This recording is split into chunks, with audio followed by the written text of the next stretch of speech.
I'm going to show you how simple it is to make a tea refresher spray for your hair.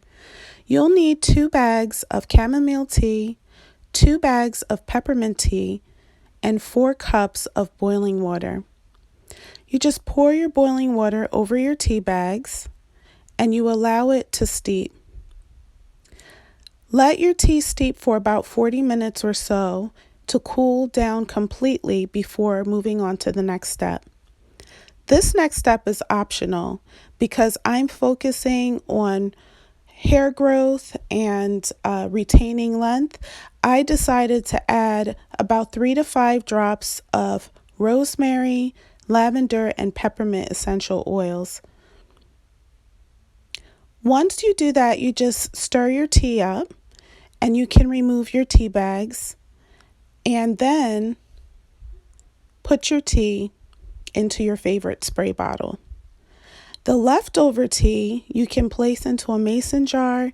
That's what I did, and I'll be using that as a tea rinse for my next wash day.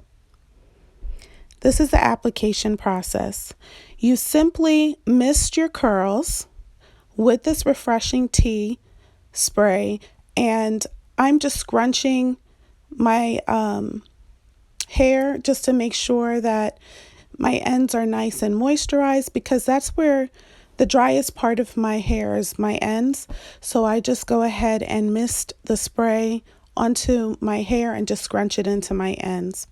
For those of you who suffer from dry and itchy skin, this tea is also great for soothing the scalp. As I mentioned before, I suffer from eczema, so I just mist this tea spray onto my scalp and massage it in, and it cools the scalp and it soothes the scalp, and it just feels so good.